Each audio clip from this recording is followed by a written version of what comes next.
Is it? It's on the sign. Sorry, I just came here for the first time. He was kindly quoting from one of the books I wrote, which he kindly took the trouble to read. I wrote one book called A Message to the Youth of India, and in Hare Krishna. So he was noting that in that book,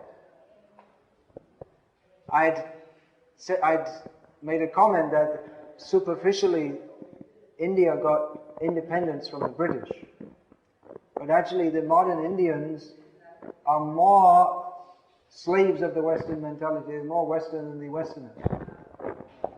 So the existence of this institute is a sign that things are turning around again. Our other professor from Mathura, your good name? He's a Goswami. You're a Vallabh Sampradaya, Goswami? Prabhu, I belong to Radha Radharaman Temple. Hare Krishna. So you're... Oh, very nice. So, I just noted as when I came here, of course he's from a very great Gauriya Vaishnava lineage, which actually our ISKCON, our International Society for Krishna Consciousness, our heritage, our great acharyas, Bhakti Siddhanta Saraswati Thakur, Bhaktivinoda Thakur, they all have links with that Vishvambarananda Goswami in the turn of the 19th, 20th century. He was traveling in North India with Bhaktivinoda Thakur, who's our spiritual great-grandfather. So anyway, I was just noting that, of course, that's his Vaishnava culture, but as I was coming to meet you, he was offering respects to me by bowing down on the ground. So I was just noting I was first in India in the 1970s, and in those days it was quite different. I mean, I must say I'm very happy with the respectful welcome you've given to me. I don't deserve any respect, but as a matter of formality at least, because I'm speaking on behalf of Krishna in the Vaishnava Parampara. So that should be done, that respect should be offered.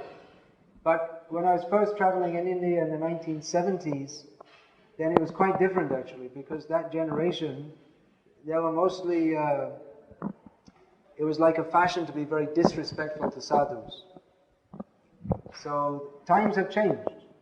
India is making progress towards our own culture, because at that time, in the 1970s, it seemed that there were hardly very few temples being built. Mostly only dealers were building temples, and that also they were getting some tax reduction for doing so.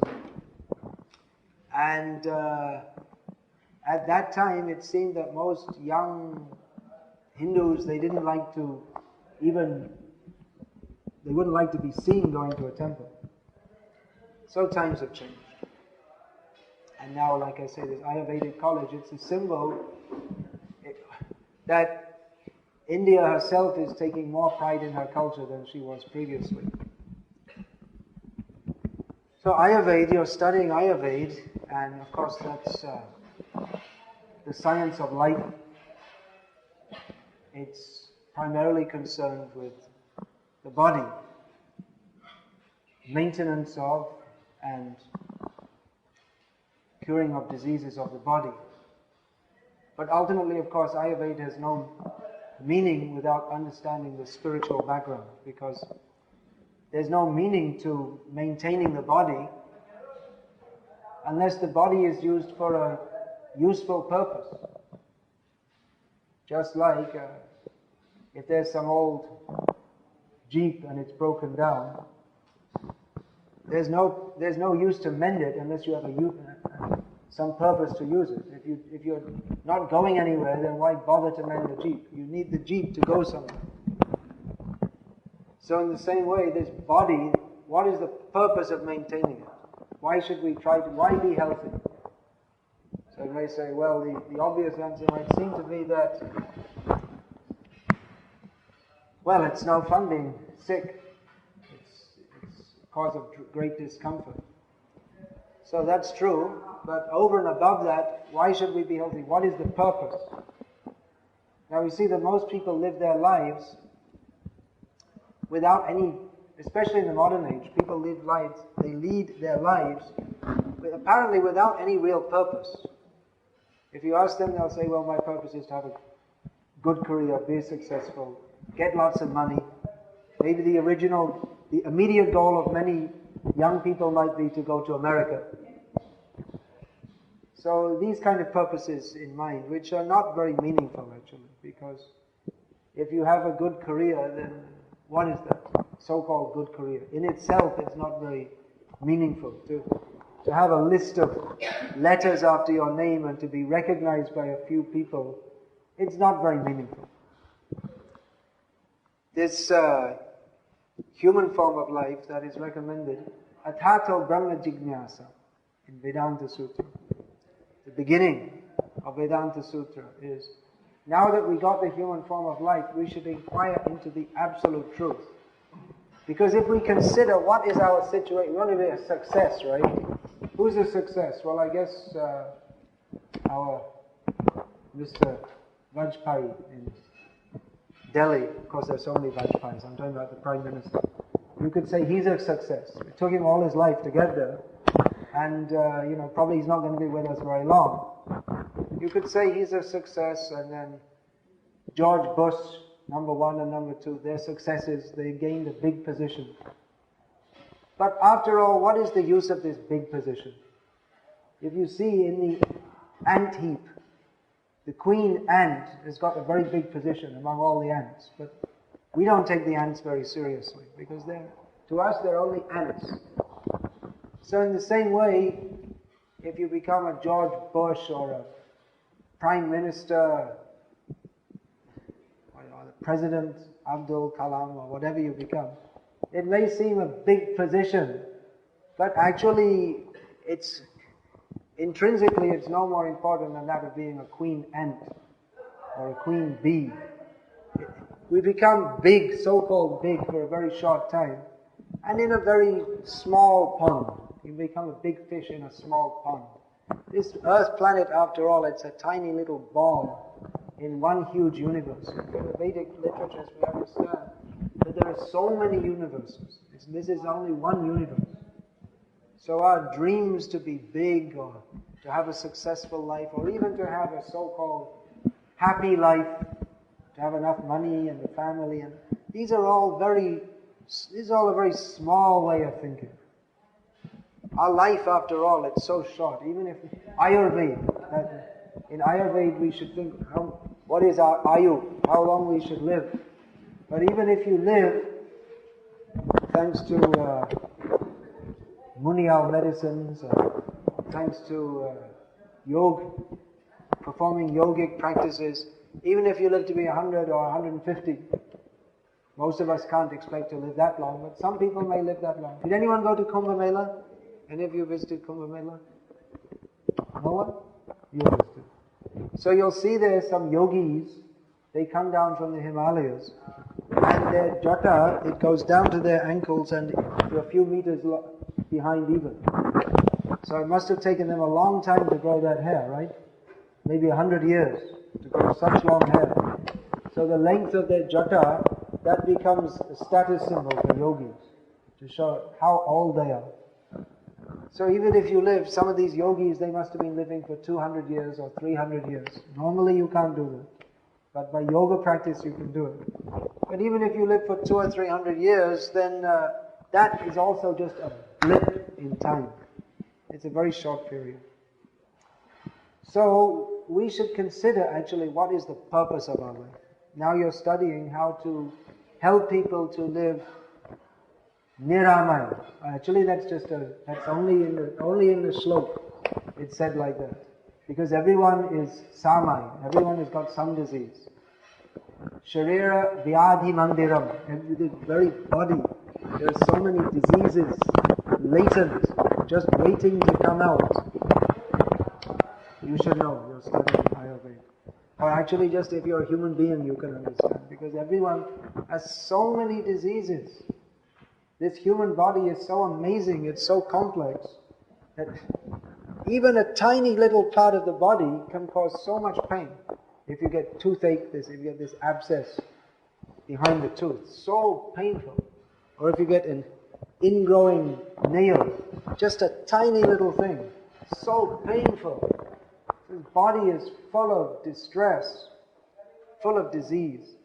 And we can say that medical treatment or Ayurveda, it's just to try to control that. But actually, disease must be there. You can't avoid it, especially in the modern age. People live very unnatural lives, just like we came here by auto rickshaw. It's a very ordinary thing to come by auto rickshaw. But actually it's very unnatural that you're sitting in a company like this, and there's this loud noise, and the driver himself is full of so much tension, just thinking how to get enough money. So we're living very, very unnatural lives. And just this electric light, it seems very nice, you get some extra light. But even that is poisoning us. You know that? We're living in an electric smog. All around us, people are getting cancer. They're wondering how we're getting cancer. Even the electric light contributes to that. Everything. Even the water we drink. The water, you either take it from a plastic bottle, and that itself it's supposed to be pure, but the plastic itself is impure. Or you get it from the corporation, and so it's all mixed up with so many chemicals. Everything, the food we're eating is full of chemicals. Everything is contributing to disease. So even if we lead a very natural way of life, then still we're going to get disease. So what to speak of this modern, completely unnatural way of life, which apart from the poisonous food we eat, apart from the poisonous air we breathe, apart from the poisonous water we drink, there are so many poisonous thoughts coming in our mind all the time. So much stress and tension.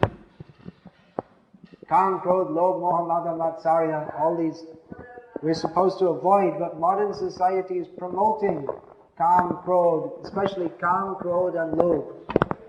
Kam, that's everywhere. They're promoting that anyway, you know better than me. That movies, TV, advertisements, simply promoting lust. And anger, violence is everywhere. They're promoting it.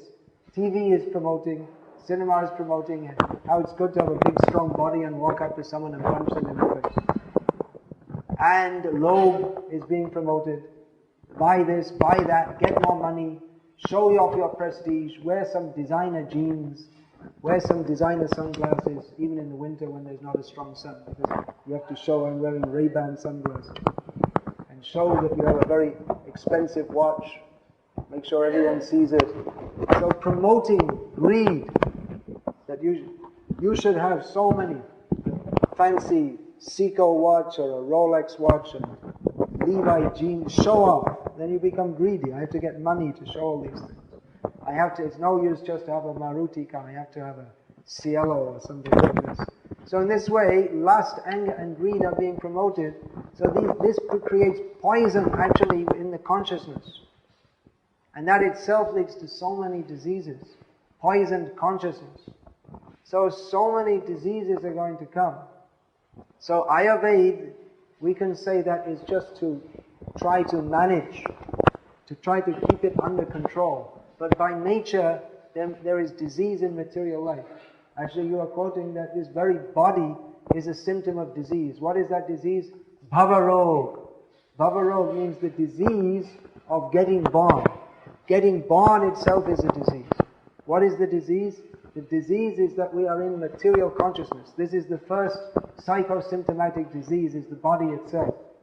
Because we're in contaminated consciousness, we get a body. Therefore, that is recommended that one should try for moksha.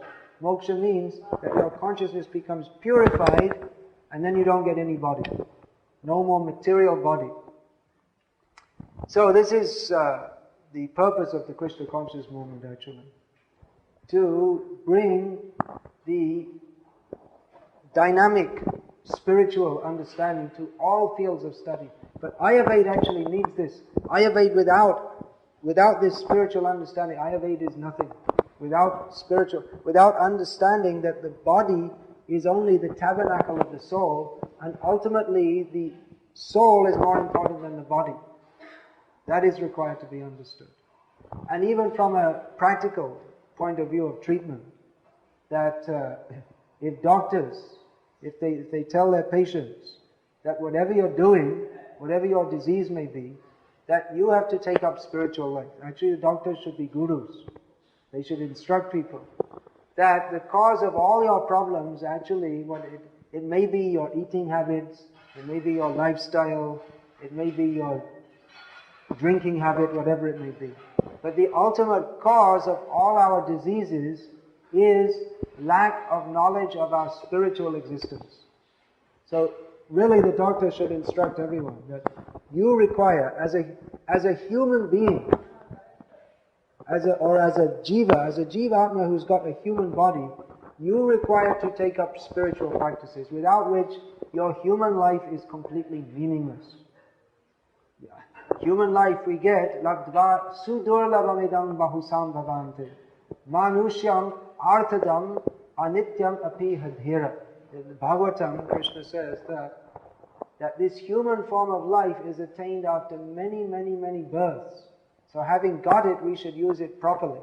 So having got this human birth, if we use it like an animal, then actually we're not really a human being at all. What does that mean, to use it like an animal? Because the animals, what do? Ahara nidra bhayamaitanamcha.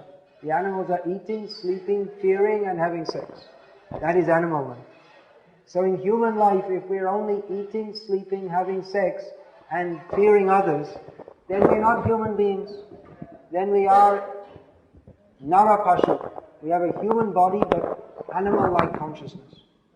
So really you should teach your patients that simply now I'm going to treat your disease. But if you get healthy and you simply go back to an animalistic way of life, then there's no use to your being treated whatsoever. Real human being means that you have to take up spiritual life. Eating, sleeping, mating and defending, the animals do, and human beings do. What is the difference between a human being and an animal? Dharmo hitesham adhiko vishesham. Dharma, or the opportunity to investigate the higher purpose of life. That is the prerogative of human life. So if we don't take up spiritual life, then what are we? An animal. What is a human being? Human being is an animal plus religion. So A plus B equals C, C minus B equals A. So human being minus religion is only an animal. So we should tell people that if you live like an animal, then you can expect to get so many diseases, and when you die you will get birth as an animal.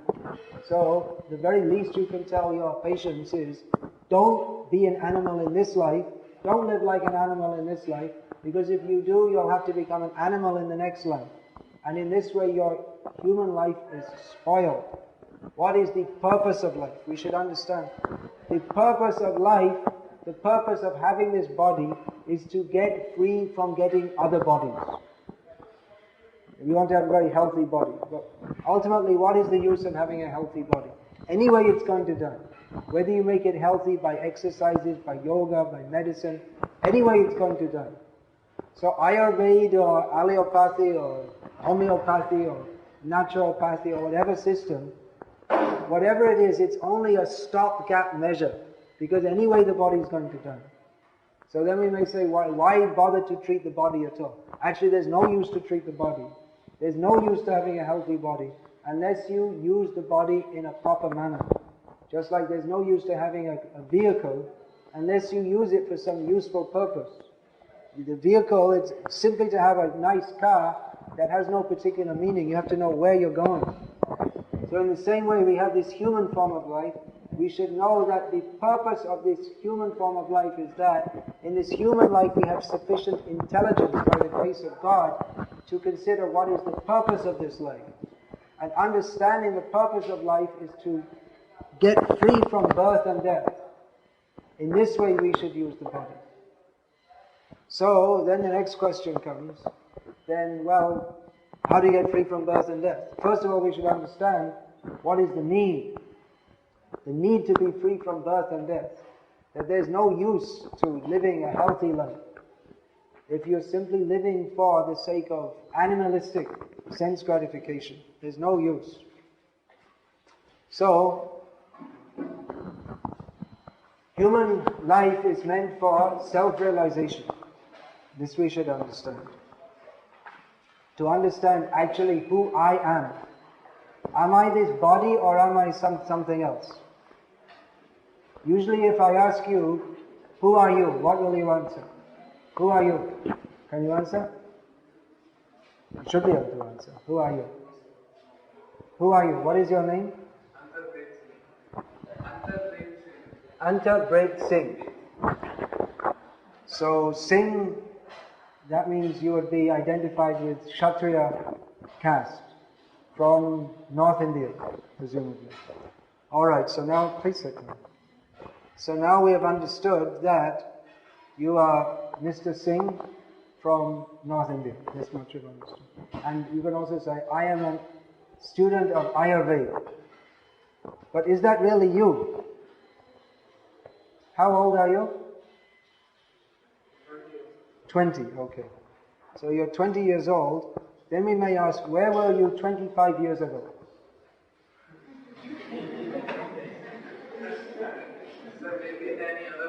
Maybe in another form of life. That's a good answer. Thank you very much. Please sit. So you've understood that the identification you have with this body, I am Mr. Singh from North India, I am a student of Ayurveda. So this is only temporary. That I existed before this body, and after this body ceases to exist, I shall continue to exist. So can you all accept that? At least theoretically. Can you accept that? Your nice body, now it's nice, you're young, but after some time all the lines will come. Sorry, it happens to everyone. So this body is temporary, but I am eternal. Can we accept that? Yes? No? Maybe? Yes? I am eternal. If this body is me, then really life is very meaningless. Because like I say, it's just a very short time we're in this body. The first thing we have to understand, this we understand from Bhagavad Gita and from all the Shastras, is that the soul is eternal. I am the soul. I am not the body. So that's good news, because the body is temporary and it's full of suffering. So then, the purpose of life is to understand what is my actual position. Who actually am I? We're working so hard for this body. Let me get a degree, let me get a good job, so much time we work to get some position for this body. We get a house, we get a car, we get so many things. But ultimately, within actually a very short time, this body is going to be finished. So real intelligence is to consider, what is my life beyond the existence of the body? What is my eternal life? How can I act in a manner that will be for my eternal benefit? Now you're acting for your future benefit, isn't it? Studying means you're acting for your future benefit. Probably, if you had the chance, you wouldn't study at all. If you had enough money, maybe you just go to parties, or I don't know what you'd like to do, something like that. You just enjoy it. But you're studying because you're thinking, well, I have to get a job, I have to do something to maintain my body and in future family, like that. But if we consider that this is all very temporary, so I should act, of course we have to act for this life also, but we have to consider what is our eternal benefit, that this body will drop down dead fairly soon. If we live to be 70 or 80, it's not much time. I'm just thinking now, I'm 46. So I'm thinking, maybe I have 20 years, maybe. It's not much time. If I think of the last 20 years, it's not like that. So we don't have much time. So how can I act in a manner that will be for my eternal benefit? If I understand that I am eternal, this body is temporary, but I am Atma, I am eternal, how should I act in a manner that is for my eternal benefit? This is the most important education. Actually, it doesn't matter whether you're studying Ayurveda or whatever you're studying. Without understanding who am I and what is for my actual eternal benefit, then it's all superfluous knowledge, everything that we're studying. The most important thing we have to understand is who am I and what is my eternal situation, what is that activity which will be for my eternal benefit, because I'm an eternal being. So like I say, in Vedanta Sutra, that begins with Akato Brahma Jignasa. Now we have to inquire into Brahma, into spiritual reality, into the absolute truth. To understand more than is body. To understand more that this is my name, this is my caste, this is my country, this is my body. Who am I? So from Shastra, we understand, it's simply stated, Aham Brahmasmi, I am spiritual by nature. I am not, this body is not me. You can chop off the finger, you can chop off 2 fingers. The body will continue to exist. You chop off the head, the body will cease functioning, but the soul will continue to exist. So who am I? I am the soul which is presently giving life to this body and previously gave life to so many bodies, but I am not the body. I am spirit soul. So when we go away from this body, where shall we go? That depends upon our present activities, but we should understand that as long as we get one body after another, then simply we have to suffer, whether in human body, or animal body, or fish body, or insect body, or tree body. Life in this material world is full of suffering. So how to get free of suffering when by nature our nature is to desire happiness. Everyone wants to be happy. But if we analyze, we can't be happy in a situation in which we have to die and we have to suffer disease. That means material life. In every material body we have to die, we have to suffer disease. So we should come to that position where there is no death, no disease. No death means no birth. So no birth, no death, no old age, no disease. That means to come to the spiritual platform. So what is that? How are we to understand? In Ayurveda, you can analyze to some extent physically. You can feel what is the pulse. You can look at the eyes. You can analyze in so many ways. But to understand spiritual reality, you can't analyze in a physical way, because spiritual by nature is different to the physical. That is the very nature of spirit. Sometimes people say, well, prove that it's spirit, or show me God. But we can't see in a physical manner, because spirit by nature is very subtle. Spirit by nature is different to that which is material. But we can understand the presence of the spirit by the very presence of life within the body. Just like in any language of the world, when someone dies, they say, he has gone away. Isn't it? In every language. Chale gaya. Not gone. In Bengali, chale getse. Any other languages? Where are you from? From? Yourself? From Manipal? From Manipal? Where are you from? From Manipur. How do you say Manipuri? When someone dies, what do they say? In Manipuri? Gone away?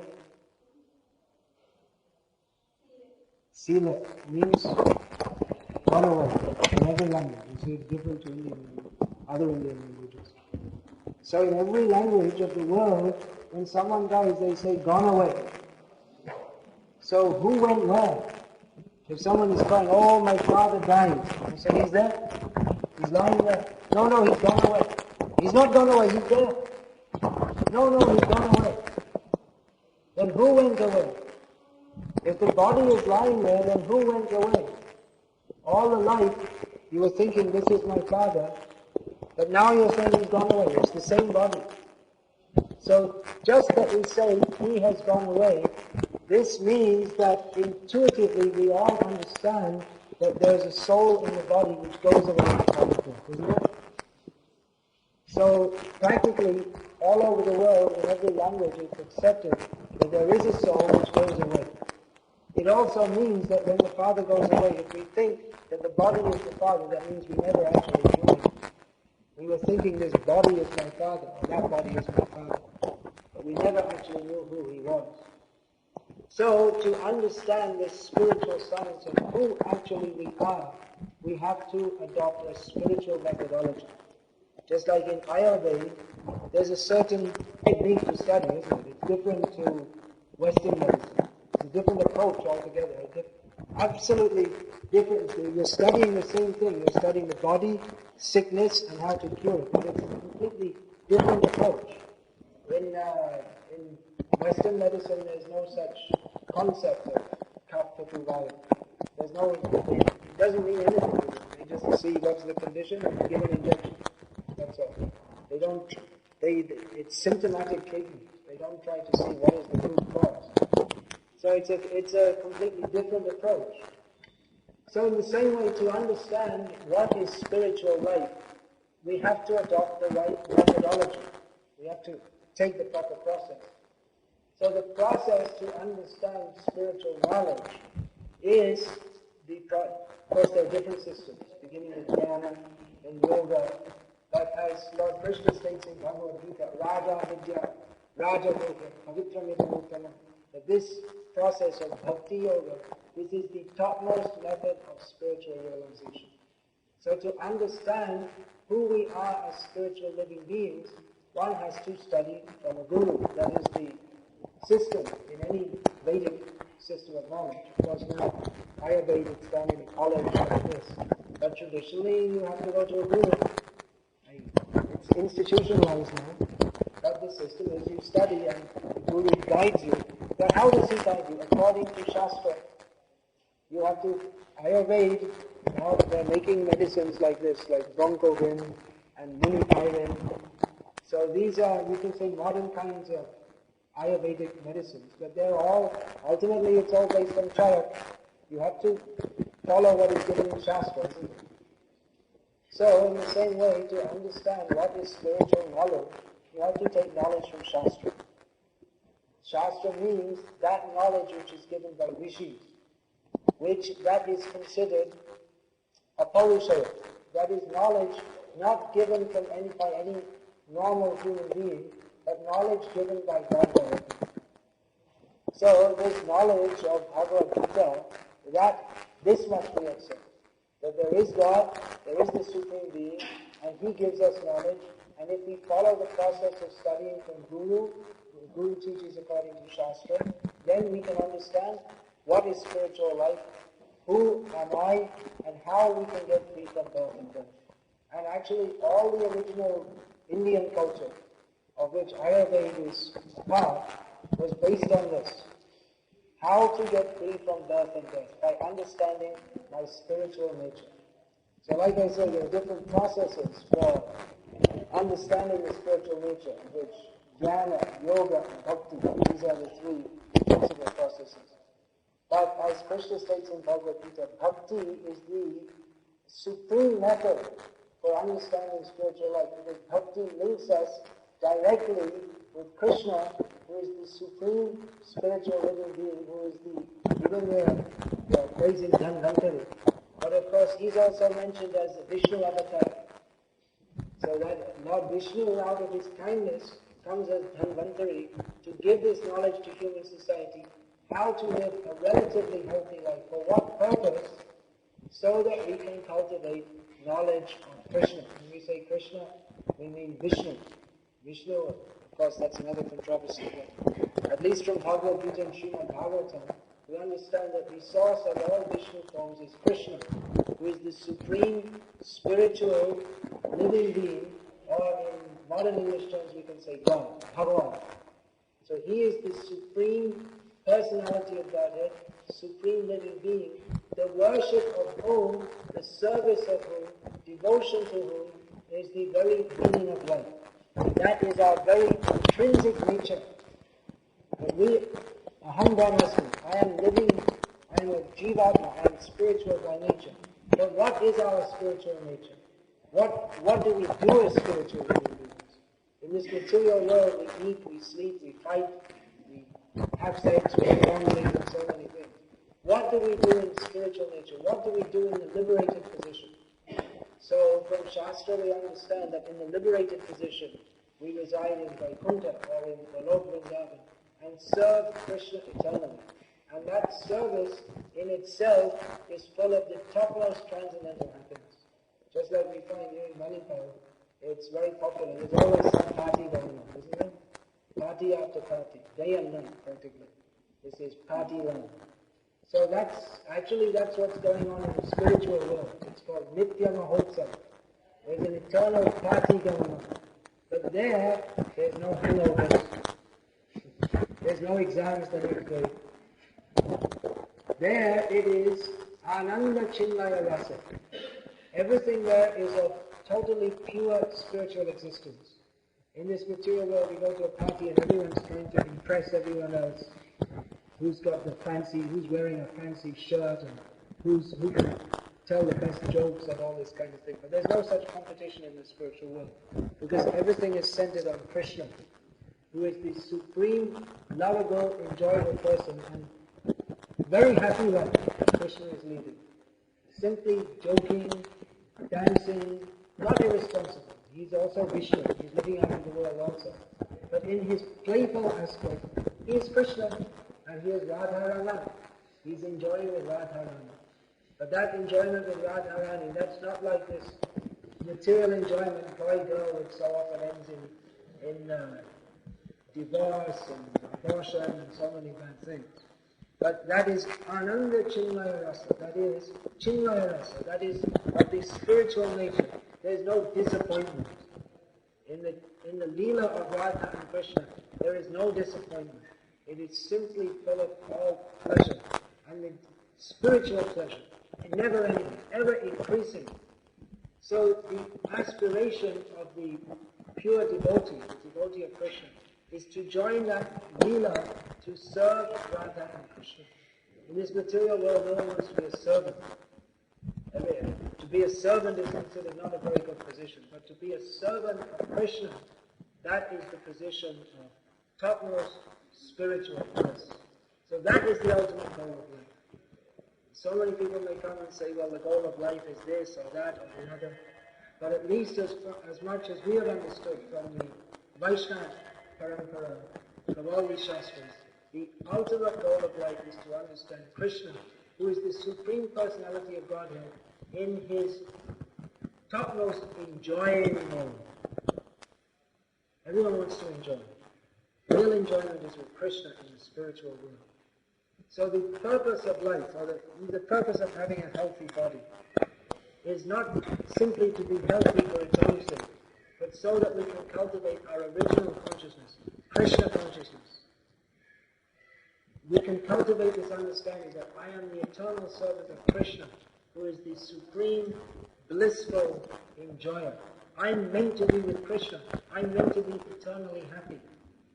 I'm meant to be 24 hours eternally in a party with Krishna, in a party with no disappointment, only ever-increasing bliss. That is the nature of the spiritual world. So in this material world, if we are to take up this spiritual development of Krishna consciousness, we have to lead a very pure life. That's also in Ayurveda. You can also recommend that if we lead even from the material point of view, a pure life, just like in our Krishna conscious movement, no meat eating, no garlic or onions. That's also Ayurveda. Modern medicine is recommending garlic. From what I know in Ayurveda also, that's not recommended. Or in Shastra in general, that's not recommended. So, pure diet. Of course, we take Krishna Prasad, food offered to Krishna. No intoxication, no gambling, no illicit sex. Sex is for procreation of children within marriage. Live like a gentleman, like this. So lead a very pure life and cultivate bhakti sadhana. In human life, everyone should have some sadhana. Traditionally, in Indian culture, everyone was following sadhana. Everyone would rise early in Brahma Muhurta before dawn and take a bath, and everyone would do some puja, some japa, some dhyan, something like this. Nowadays, people are getting up as late as possible, 10 o'clock if possible. Otherwise, 8 o'clock or 7 o'clock, as late as possible. But this is actually, even from the health point of view, it's not good. What do you say? The early morning hours, that is, if we rise in that time, that is good for spiritual health, mental health, and physical health also. Whereas if we sleep through the dawn, actually according to Shastra, if you sleep through dawn, that in itself is sinful. That's even before you start your day. The failure to rise early in the morning is considered sinful. So, in English they say, early to bed, early to rise makes a man healthy, wealthy, and wise. So we should rise early and cultivate spiritual life. There's no better way to start the day. In the morning when it's very peaceful and the nectar is coming down from the heavens, the whole atmosphere is so charged with sattva guna. This is the time for practicing spiritual life. And then in the day, whatever we may be doing, and then again in the evening, before taking rest, again we should cultivate spiritual life. This is the best way to live human life. So we're not saying that everyone has to shave their head and become like us, but whatever you're doing, be a doctor, but you should understand that the ultimate purpose of this body is only a spiritual purpose. Simply to have a healthy body in and of itself is of no value. Because you see, there are many buffaloes and pigs that have very healthy bodies, but they're not elevated in consciousness. So the purpose of having a healthy body is only to assist the development of consciousness, ultimately from spiritual consciousness to Krishna consciousness. So we are recommending from Shastra, from our own experience, that the best method of spiritual realization, which gives purpose to life and is recommended in Shastra, is Bhakti Yoga, and especially in this Kali Yuga, Hare Nama, Hare Nama, Hare Nama, Eva Kevalam, Kalo Nascheva, Nascheva, Nascheva, Zakiranyata. In this Kali Yuga, there is actually no other way of spiritual realization but to chant Harinam, the names of Lord Hari, which was what we were doing, and you were very kindly joining with us. So we will request you to please continue chanting Hare Krishna. That will be to your tremendous benefit. The human life becomes enriched and becomes purposeful by chanting Hare Krishna and by understanding our relationship with Krishna. So this is only a very brief introductory talk. We have a few books here which describe this subject matter in more detail. So we would request that you could take some of these books, try to understand this in more detail. Yeah. That science of self-realization, you have that Bhagavad. We have a few books here, Bhagavad Gita as it is, Atma Sakshatkar Ka Vigyan, very nice book. This side, Teachings of Lord Chaitanya in Kannada. The scientific basis of Krishna consciousness. Raja Vidya, I was just saying, Janma or Mrityu Se Pare, all these different books. So does anyone have any questions about this, please?